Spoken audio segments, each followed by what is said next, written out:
আসসালামু আলাইকুম and welcome to another divide and conquer algorithm. তো আজকের এই অ্যালগরিদমের টপিকটা হচ্ছে মার্জ সর্ট। মার্জ সর্টকে ধরা হয় সবচেয়ে easiest way to sort, I mean divide and কনকিউরের ক্ষেত্রে। যদি এর থেকে আরো ইজি ইজি সর্টিং মেথডস আছে, বাট মার্জ সর্ট হচ্ছে আপনি যদি কুইক সর্ট এবং মার্জ সর্টকে কম্পেয়ার করে থাকেন, তাহলে ডেফিনেটলি বলবো যে মার্জ সর্টটা একটু easier comparing to quick sort. যদিও মার্জ সর্টের অ্যালগোরিদমটা একটু ভেজাল, আই মিন কুইক সর্টের অ্যালগোরিদমটা একটু ইজি, বাট মার্জ সর্টের অ্যালগোরিদমটা একটু হলেও ভেজাল টু রিমেম্বার। আর বাট আপনি যদি বুঝতে পারেন তাহলে ইটস অল ইজি। এখন মার্জ সর্ট কীভাবে করে, দুইটা ওয়ে আছে। সাপোজ আপনার অ্যারের সাইজ যদি ইভেন হয় এবং অ্যারের সাইজ যদি অড হয়। অ্যারের সাইজ যদি আমার ইভেন হয়, সাপোজ আমি যদি বলি যে আমার একটা অ্যারে দেওয়া আছে, আমার অ্যারে হচ্ছে এ, সাপোজ আমার অ্যারে আমি দিলাম হচ্ছে, আমরা যদিও এই ক্ষেত্রে হচ্ছে অড নিয়ে কাজ করব, কারণ অড একটু অনেকেরই ভেজাল লাগতে পারে। সো সাপোজ আমার অ্যারের সাইজ হচ্ছে ইভেন, হ্যাঁ, সাপোজ আমি ধরলাম হচ্ছে ইভেন। সো অ্যারের সাইজ যদি আমার ইভেন হয়ে থাকে, তখন কি করতে হবে, তখন কিভাবে ভাগ করতে হবে, আমাকে এটাকে n/2 করে ভাগ করে ফেলতে হবে। অ্যারে সাইজ যখন আমার ইভেন হবে, এটা হবে n/2, অর্থাৎ 6/2, অর্থাৎ যদি আমার অ্যারের সাইজ হয়, অ্যারের সাইজ 3 হয়, সো 1 2 3 5 7 6, তাহলে আমাকে দুইবারে হচ্ছে অ্যারের 3টা করে ভাগ করে ফেলতে হবে, যেহেতু আমার n/2 হচ্ছে 3। ঠিক আছে, সো 1 2 3 এবং পরবর্তীতে এটা হয়ে যাবে 5 7 6, চেঞ্জ হয়ে গেছে। কিন্তু আমরা যখন একটা অড সাইজের অ্যারে নিব, আমরা যেটা এখানে সলভ করার ট্রাই করতেছি, এখানে যেটা আমরা সলভ করব, একটা অড সাইজের অ্যারে নেই। সাপোজ আমি মনে মনে আমি কয়েকটা সংখ্যা যদি ধরে কাজ করি, 1 2 3 4 5 6, আমি একটা এক্সট্রা নাম্বার নিলাম।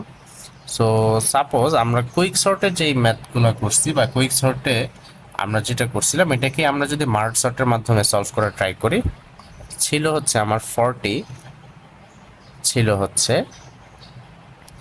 20 10 7 8 100, এবং আমি এখানে একটা এক্সট্রা নাম্বার ধরে রাখলাম। এটা সাপোজ আমি ধরলাম হচ্ছে কত ধরা যায়, আমি ধরলাম হচ্ছে 6, ধরে নিলাম 6। এখন এক্ষেত্রে আমার n কত, আমার n হচ্ছে 7, 0 1 2 3 4 5 6, যা n এর সাইজ হচ্ছে আমার 7। তাহলে এই ক্ষেত্রে আমি ভাগ করব কিভাবে, এই ক্ষেত্রে আমার ভাগ করার রুল হচ্ছে n/2 প্লাস 1। এটা হচ্ছে n/2 প্লাস 1, তাহলে 3 প্লাস 1, n/2 বা 7কে যদি আমি করি, 7কে ভাগ করলে হচ্ছে 3.5, আমি ইন্টিজার ভ্যালুটা নিলাম, তাহলে হচ্ছে 4। তাহলে আমি যদি এই অ্যারেটাকে মার্জ সর্ট করতে চাই, তাহলে আমাকে প্রথমে 4টা নিয়ে কাজ করতে হবে, পরবর্তীতে আমাকে 3টা নিয়ে কাজ করতে হবে। সো আমি এটাকে যদি এখন 4টা নিয়ে কাজ করা শুরু করি, তাহলে এই ক্ষেত্রে হবে 1 2 3 4 40 20 10 এবং 7, এই ক্ষেত্রে হবে 8 100 এবং 6।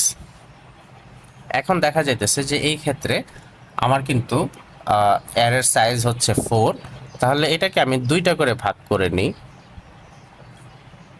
এটা হবে 40, এটা হবে 20, এটা হবে 10 এবং এটা হবে 7। তাহলে তাকে কিভাবে কাজ করব, ওদেরকে হচ্ছে আমি 2/1 ভাবে ভাগ করি, তাহলে এটা হবে 8 এবং 100 এবং 6 হবে একদম আলাদা। ওকে, এখন আবার ওকে আমি, এটা যেহেতু আমার এর সাইজ 2, আমি ওকে আলাদা আলাদা করে ভাগ করতেছি, যেটা হচ্ছে 40 20 10 7, সে হয়ে যাবে 8 100 এবং তার তো আলাদা 6-এর 6ই থাকবে, ওর আর কোনো চেঞ্জ হবে না। কিন্তু এই ক্ষেত্রে এখন দেখেন এতটুকু পর্যন্ত কিন্তু আমার সবাই ডিভাইড করা হয়ে গেছে। সবাই যখন ডিভাইড করা হয়ে গেছে, এখন আস্তে আস্তে আমি ওদেরকে সর্ট করে কনকিউর করার ট্রাই করব। যেহেতু মার্জ সর্টকেও বলা হয় divide and conquer, so already কিন্তু আমার সবগুলো এলিমেন্ট ডিভাইড হয়ে গেছে, ডিভাইড অবস্থায় আছে। এখন যখন আমি ওদেরকে মার্জ করব, তখন কিন্তু আস্তে আস্তে আমি ইজিলি আমার যে কাঙ্ক্ষিত ভ্যালু, ওই ভ্যালুতে চলে যাব। সো 40 এবং 20-কে যদি আমি মার্জ করতে যাই, এটা হয়ে যাবে 20 40। ওদেরকে যদি আমি করতে চাই, এটা হয়ে যাবে 7 এবং 10, মানে অলরেডি ওরা কিন্তু সর্টেড অবস্থায় চলে আসবে। এই ক্ষেত্রে এটা অলরেডি সর্টেড আছে 8 এবং 100, এবং এই ক্ষেত্রে সে 6-এর 6ই থাকবে।